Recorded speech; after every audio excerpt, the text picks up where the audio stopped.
Boa noite, pessoal. Obrigada. Um momento enquanto eu aprendo a mexer nisso, só um segundo.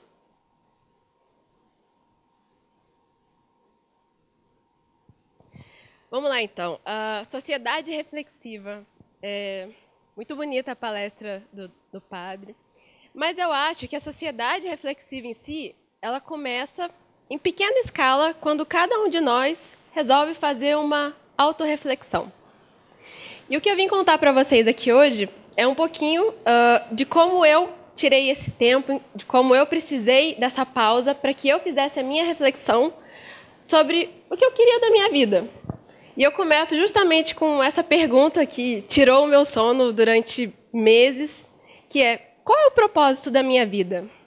Vocês já tiraram 5 minutinhos, o intervalo de almoço do trabalho, para pensar por que a gente está nesse mundo?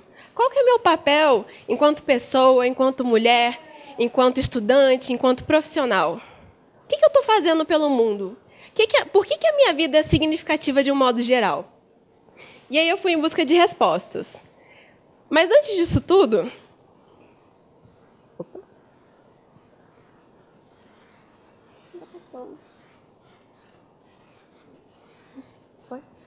Mas antes disso tudo, para a gente olhar para frente, a gente precisa dar um passo e olhar para trás. Então eu vou contar brevemente um pouquinho sobre quem eu era. Eu gosto de chamar a antiga Úrsula, e a Úrsula que está falando com vocês agora. Então eu nasci em Três Rios, e eu me mudei para Vassouras com 6 anos. Eu fiquei 10 anos em Vassouras, então eu acabo lembrando bastante da minha vida em Vassouras. É uma cidade bem pequenininha aqui perto de Resende. E a minha vida, ela foi de derrubar barreiras, eu gosto de dizer assim. Isso foi bom porque me tornou uma mulher forte, mas, por exemplo, eu estudei em excelentes escolas e eu era bolsista. Lá em casa, a minha mãe sempre sustentou eu e meus irmãos, somos 3, sozinha. Então, ela tinha conosco um compromisso. Eu vou batalhar por vocês, mas eu preciso que vocês me ajudem. Então, o meu compromisso de volta com ela era tirar excelentes notas, e isso me proporcionou estudar em excelentes escolas, conhecer excelentes profissionais e professores, que me orientaram muito bem, justamente pela questão do mérito, a questão de tirar boas notas. Eu jogava vôlei também, e eu acredito muito que o esporte tem um papel fundamental na vida de crianças e adolescentes, porque ele desenvolve a cooperação, o trabalho em equipe, a empatia. E cheguei ao ensino médio. E no ensino médio me contaram uma coisa. Existe uma receita para o sucesso, Úrsula. Olha, você vai estudar muito, você vai trabalhar, e aí você vai fazer uma boa faculdade, você vai juntar muito dinheiro, aí você vai ter uma família, um carro, uma casa, e você vai poder viajar uma vez por ano, nas suas férias. Coordena bem isso aí com seu marido. Falei, beleza, vou pegar essa receita pronta de felicidade, falei, eu vou buscar, eu vou correr, eu vou fazer uma boa faculdade. E aí eu dei o primeiro passo. Fui para a faculdade. E aí cheguei aqui, foi um momento que a gente estava de mudança, meus pais se divorciaram, e a minha mãe arrumou um emprego aqui em Resende, e ela falou, Úrsula, tem uma faculdade lá, Faculdade Dom Bosco, e eu acho que tem um curso que você queria, que era comunicação. E aí eu fui, pesquisei a grade, conversei com algumas pessoas e falei, é isso que eu quero. Eu estava um pouco em dúvida no momento de vestibular sobre qual carreira seguir. Fiz vestibular para engenharia, para administração e para comunicação. Mas, numa análise mais positivista, eu vi que o meu estilo de personalidade combinava mais com a comunicação. E aí vim para cá cheio de sonhos, planos. Vamos ver como é que é. Primeira experiência universitária a gente nunca esquece. Alguns a primeira de outros. A minha primeira, eu espero que continue a primeira. E aí eu me deparei com um grande choque.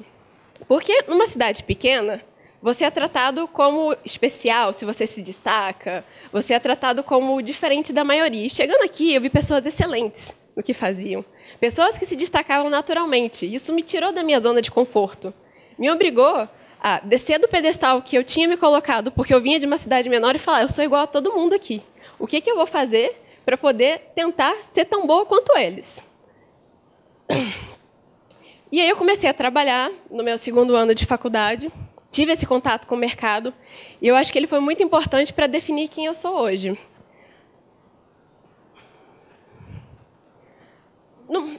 depois de 3 anos e meio trabalhando, eu comecei a me sentir um pouco descontente com a minha escolha.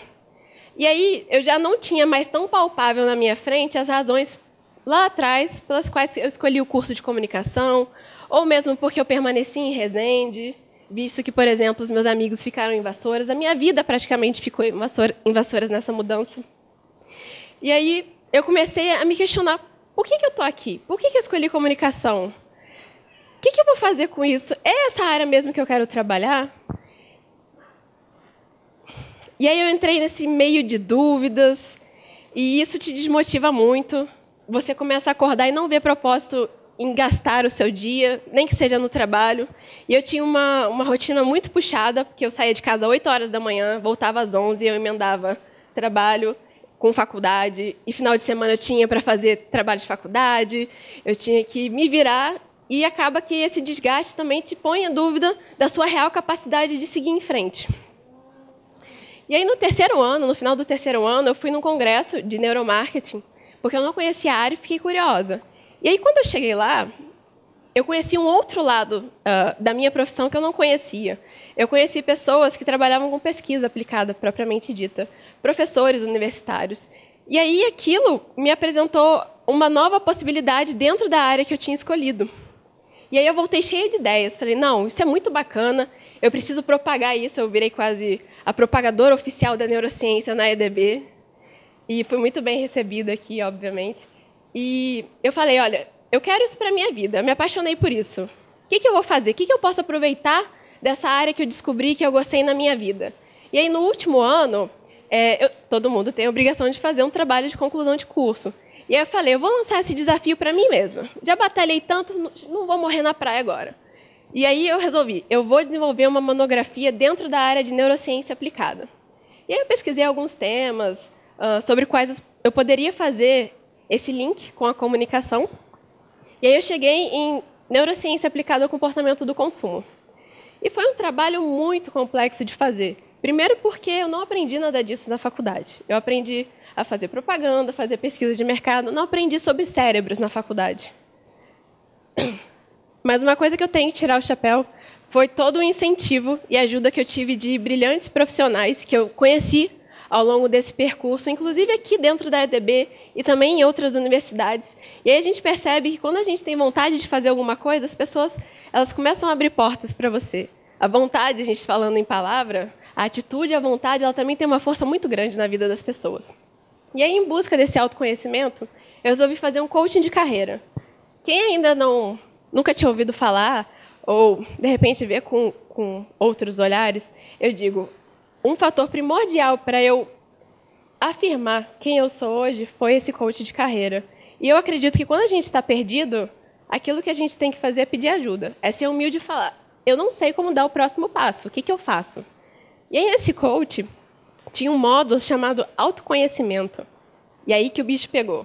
A gente vive tanto no automático, acorda, leva os filhos, vai trabalhar, vai para o curso, vai para a academia, enfim, que a gente não tira 5 minutos da nossa vida para pensar, eu estou bem? Minha saúde está boa? Eu tenho ido ao médico? Eu estou me alimentando bem? Será que eu preciso dormir mais? São esses 5 minutinhos que a gente dedica a gente que, numa larga escala em anos, nos torna mais fortes, nos torna mais motivados com a vida e mais positivos. E nesse coach, ficou claro para mim também o que me incomodava em termos de carreira. Porque também é muito prático a gente sentar, culpar a crise, culpar qualquer que seja um fator externo e esquecer da nossa responsabilidade na nossa vida. Então eu falei, por que eu estou insatisfeita com a minha escolha profissional? O que está por trás disso? E aí, por meio desse programa, eu descobri o seguinte, a comunicação ela não me atendia em termos de valores pessoais. Porque cada um de nós, pela nossa criação, nós temos valores. Alguns são mais liberais, alguns são mais tradicionais, alguns prezam pelo dinheiro, outros prezam pela família, outras pessoas prezam pelo aprendizado. Cada um aqui que está sentado hoje tem algum valor preponderante. E aí, quando você se propõe a acordar e ficar 8 horas por dia fazendo algo desalinhado com seus valores, aí você começa a adoecer. E é bom você acordar antes que seja tarde demais. E eu fiz isso. Busquei ajuda, acordei e vim aqui para falar com vocês hoje do que eu descobri. Eu fiz uma descoberta incrível. Eu vou compartilhar com vocês. Sucesso é uma coisa extremamente subjetiva. Cada um de vocês que está sentado aqui hoje busca alguma coisa diferente. Só que o ser humano tem o péssimo hábito de achar que o que dá certo para mim vai dar certo para todo mundo. Então, as pessoas tentam colocar uma ideia de felicidade na sua cabeça, uma ideia de objetivos na sua cabeça que não é sua. E você só consegue saber o que é melhor para você quando você tira esse momento para se conhecer. E, olha, não é uma jornada fácil. O autoconhecimento, eu digo que é um dos processos mais dolorosos que a gente faz, não em termos de dor física, mas em termos de dor psicológica, porque ele compete em você abrir mão de quem você era, em você abrir mão de quem você achou que você seria, e você conhecer, reconhecer essa pessoa que você está se tornando ou que você deseja se tornar. Então, para mim, o que fez diferença na minha vida, e eu digo em 4 empregos que eu tive em 4 anos, o meu fator motivacional para mudar não foi, como eu achei que seria aos 18 anos, o dinheiro. Eu achei, sinceramente, que eu levaria uma vida pautada por dinheiro. Estão me pagando mais, eu vou. Não estão me pagando o suficiente, adeus. E quando fui trabalhar, eu percebi que não era assim. Quando eu aceitei ou recusei uma vaga, eu estava visando um pouco mais, até porque eu já saí de emprego para ganhar menos em outro emprego. E eu parei, o que me atraía nessas vagas? O que essa empresa estava me oferecendo que a que eu estava não me oferecia? E aí eu cheguei à conclusão que a receita para o meu sucesso é o aprendizado. Se eu acordo todo dia e passo 8 horas do meu dia e eu sinto que eu não estou avançando, que eu estou correndo, eu não saio do lugar, que eu não aprendi nada, eu sinto como se a minha vida fosse uma completa inutilidade. Essa é a minha receita do sucesso. Então, quem é essa nova eu? Essa nova eu é uma pessoa que despertou para um ambiente coletivo. A gente é ensinado desde pequeno que a gente tem que cuidar do nosso, prover pelo nosso e se preocupar só com a gente. E, não, na verdade, não é isso. Nós somos uma sociedade.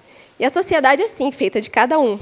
Só que se cada um só olhar para si, a gente não tem ninguém olhando para todos. E se cada um olhar para o outro, tem sempre alguém olhando para mim.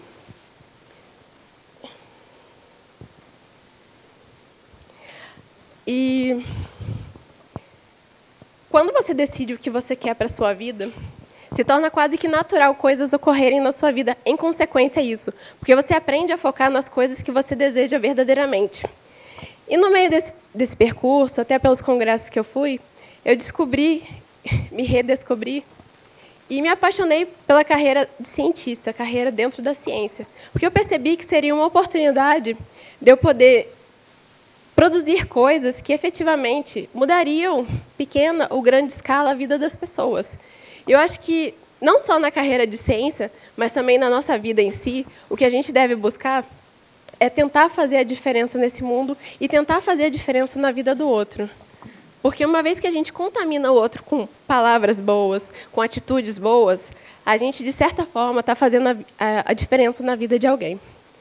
E, por exemplo, uma oportunidade que eu tive recentemente, 2 semanas atrás, eu tive a oportunidade de conhecer a Universidade de Harvard, nos Estados Unidos.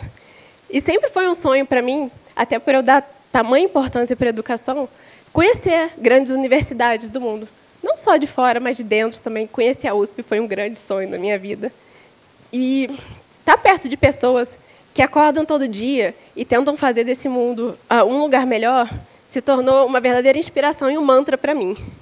Eu acho que é algo que eu gostaria de deixar para vocês. É todo dia, quando vocês acordarem, buscarem um propósito para vocês chegarem ao fim do dia, dormirem e fazerem tudo de novo amanhã. E se eu pudesse resumir tudo isso que eu falei durante essa talk em uma única frase, seria essa aqui do Lee Jampolsky. O Lee Jampolsky, ele é um psicólogo norte-americano e ele tem uma ideologia chamada psicologia inspiracional. É o seguinte, eu vou focar no desenvolvimento humano, em trabalhar todas as suas qualidades, porque quando você está bem, você consegue dar o seu melhor para o mundo. E ele falou o seguinte, pergunte a si mesmo o que é importante. Então, tenha coragem e sabedoria para construir a sua vida dentro da sua resposta. Muito obrigada.